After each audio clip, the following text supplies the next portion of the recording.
Hello everyone, welcome to Marketing 459 Personal Selling and Sales Management. Okay. This is a review for exam 4. Exam 4, the last test, final exam, that covers chapters 13 through 17. I'll just go over the chapters. So these chapters, that's 5 chapters total, right? Highlight the key points, key concepts, theories, concepts, definitions that you need to be keenly aware of, be very familiar with, so you can get yourself ready for the next test. Okay, let's see what we have covered. We have a lot of materials in the 5 chapters. Okay, so first in chapter 13, we talk about the sales territories. Okay, sales territories. Okay, because you know the sales territory, how sales territory is defined. Okay, is defined. The key word here is customer. Okay, the number of present and potential customers located within a given geographic area assigned to a salesperson or branch or whatever. Okay, that's sales territory. Okay, so what are the benefits of designing or having a good territory, sales territory design? Okay, so you know that. Then the procedures for designing your sales territories, right? You select your control unit, determine the location and potential of customers, okay? Determine the basic territories, assign sales rep to the territory, set up a territorial coverage plans, and then evaluate. Okay?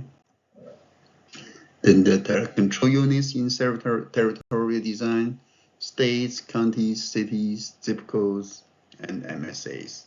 MSA, metropolitan statistical areas. Okay? This is the build-up method for territorial design. Okay, how to build up methods. Okay, and this is an example build-up method. Okay, this assessment workload factors that you need to take into consideration in adjusting the territory size, either decrease or increase. Okay.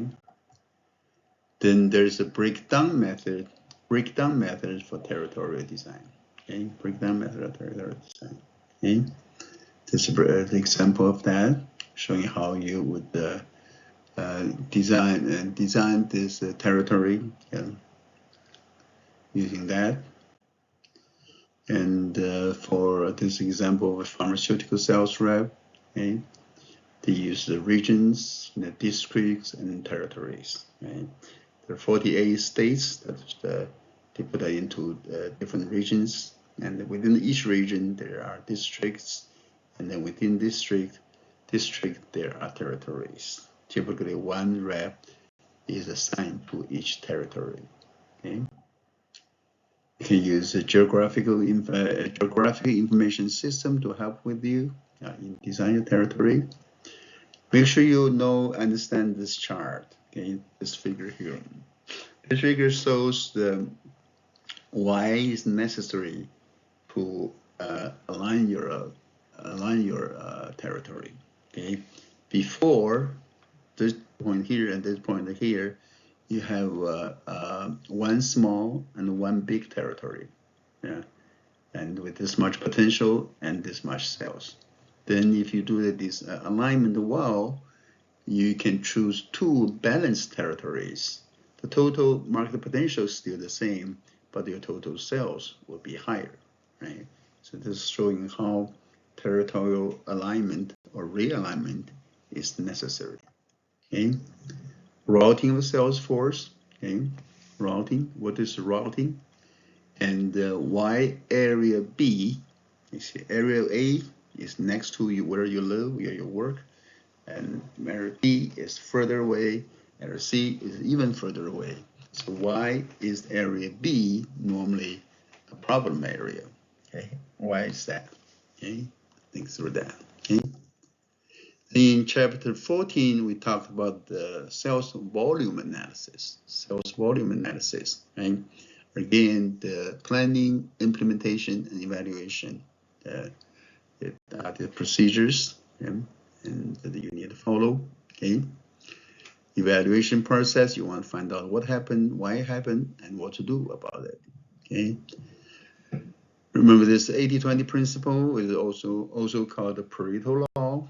The Pareto law, okay, it epitomizes misplacements of marketing efforts. That's why you should be careful in placing your marketing efforts, okay, wisely. Okay.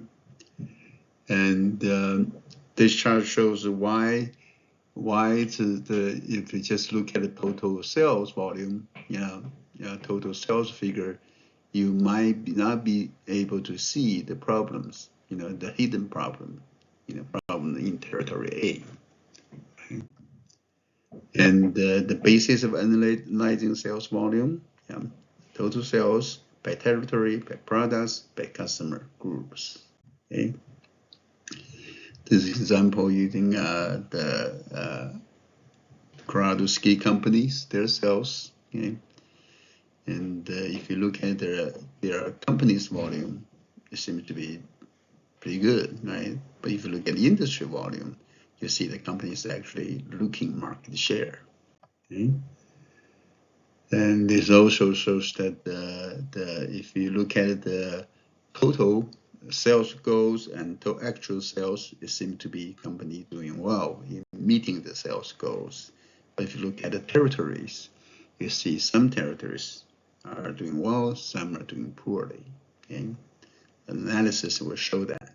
Okay? This is different territories. Look at the two territories. Okay? This is always a customer probability cube. Okay?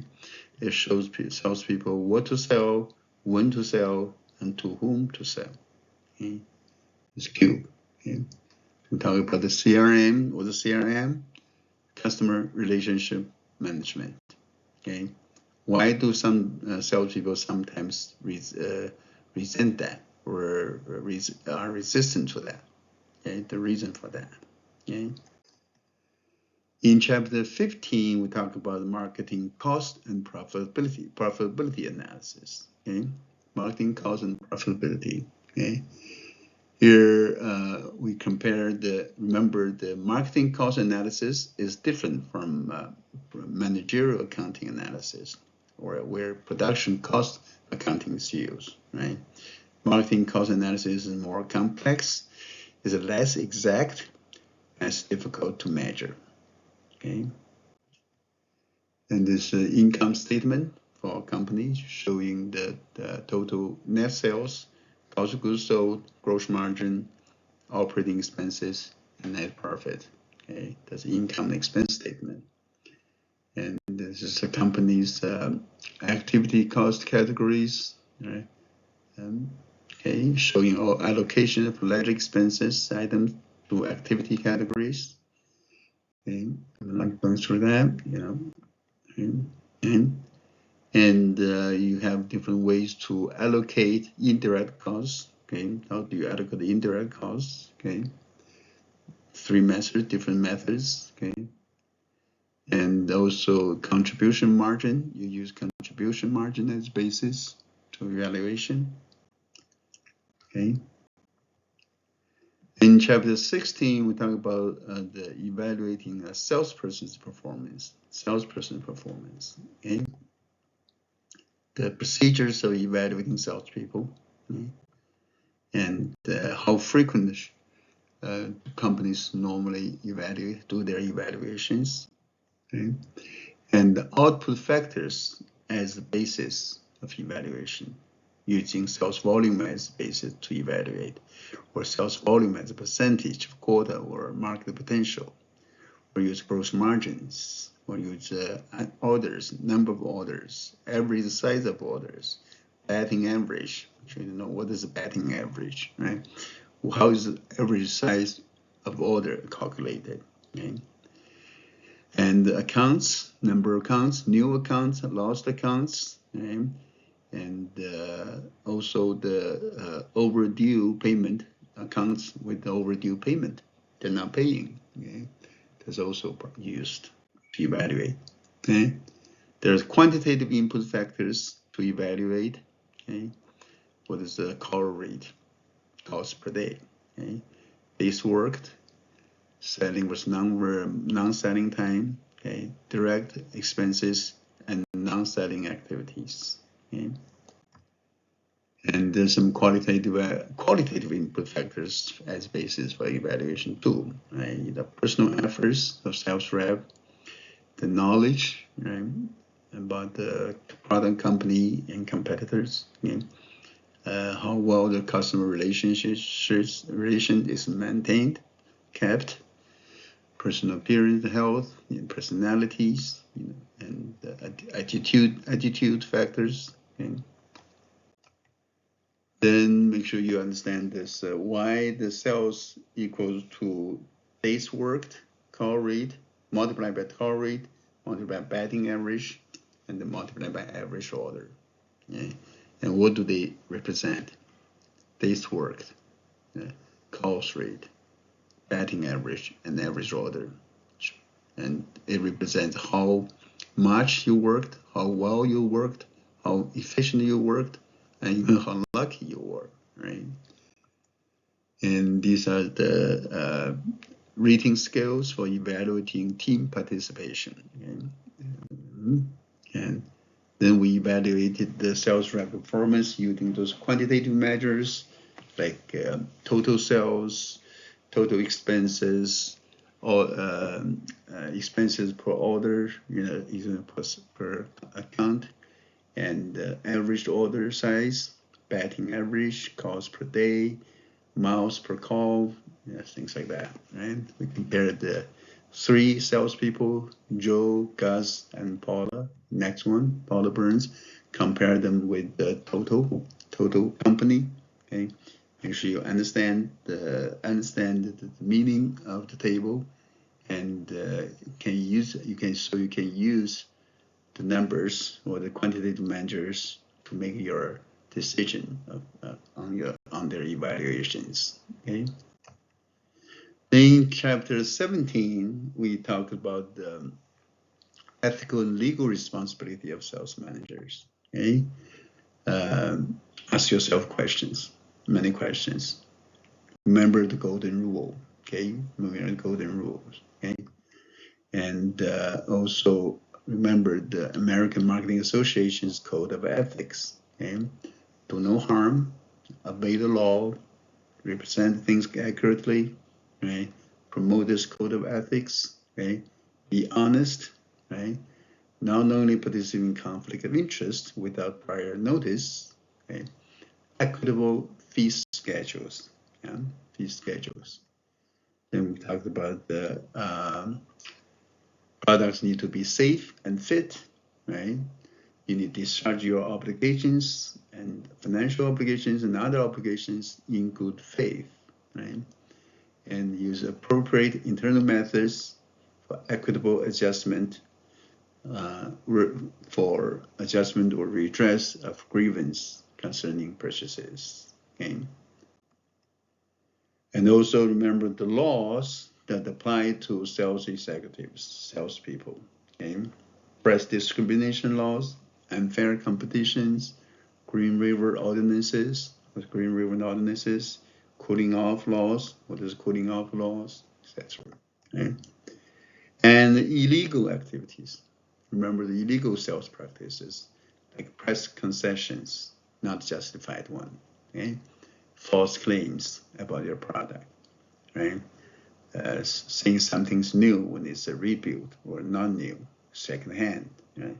Misleading your customers, bribing your customers, right? Bribery or espionage, okay? All this, right? And of course, remember, be truthful, be compassionate, and be tolerant. You'll be all right. Okay, that's all I have for this review, and wish you good luck in your final test. Thank you and goodbye.